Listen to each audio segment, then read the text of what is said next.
Ẹ má bínú, ẹ permit mi láti sọ Yorùbá torí mọ̀ sí mi. Àwọn ọlọ́lẹ̀ mi. Tó bá yẹ pé àwa ni a lè máa sọ nígbà tí wa. Ohun mi dẹ̀ ti ha torí ẹ̀ mo ṣe ń sáfẹ́rẹ́. But anyways, mi ní much láti sọ. I just want to say thank you to her. Màámi, ẹ ṣé mà. Ẹ kú tọ́jú wa. Ẹ ṣé. Ẹ túbọ̀ jẹ́ wọn ọmọ pẹ́pẹ́pẹ́. Ẹni kojú sunkún wa. Wa náà dẹ̀ ní kojú sunkún yín. Dẹ̀ ní fàìsàn olùgbà lágbára Ọlọ́run. Bẹ́ẹ̀ bá ṣe ń pè wá, a máa jẹ yín. Báwa náà bá ṣe sọ, màámi o, ẹ̀yin náà máa dá wa lóhùn. Ẹ ṣé gan ni mà. Ṣé wá gbé mi? Orí bàbá ẹran Mami o. Ẹ mọ̀ràn àwọn télọ̀ yìí, wọ́n fún gbogbo ẹ̀mọ́ mi inú ni kò dẹ̀ mọ́ mi lára, bí búbú ló máa ń ṣe rí. Àwọn ẹ bá mi gbà bẹ́ẹ̀. Òyà wọn ni mo ní láti gara torí èyí ni birthday wọn sí mi. So ẹ rí pé mo gara. Anyways, thank you so much for coming. Thank you everyone, ladies and gentlemen. Wá pẹ́ láyé, mami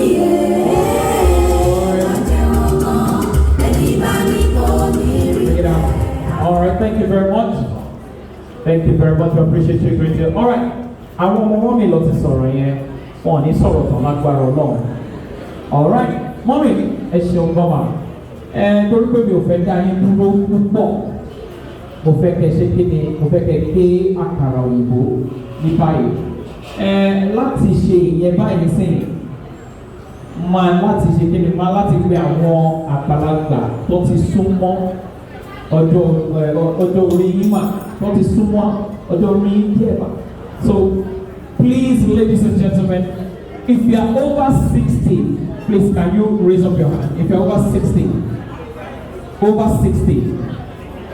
If you are over 70, mommy and daddy ma, mommy and daddy ma, ever do.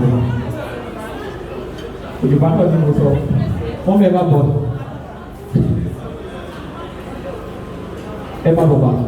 Ever go back? Eshoma, ma go back ma.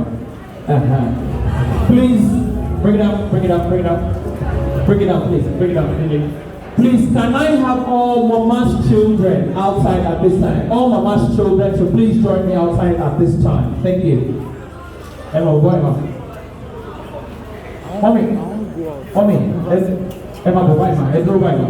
Edro, boy. Edro, boy. Edro, boy. Okay, please, start the session. Mommy, Emma, boy. Emma, boy. What's that? No, Edro, boy.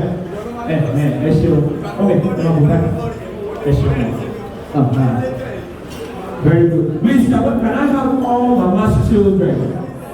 All mama's children, please. Can I have all mama's children at this time? Okay, Mama. Yeah, try to let people. First, our children first. Our children first. Can I have all mama's children outside at this time? Thank you. Can I have mama's children at this time?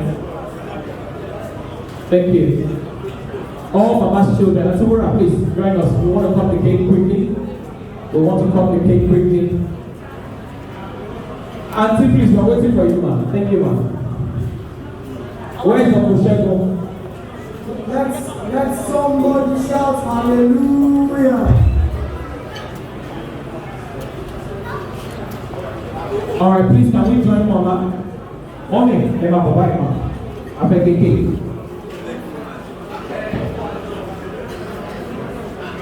So please, I want you to stand behind Mommy. Please stand behind Mommy. Where is Olorebi? Okay, can we please get Olorebi to please join us?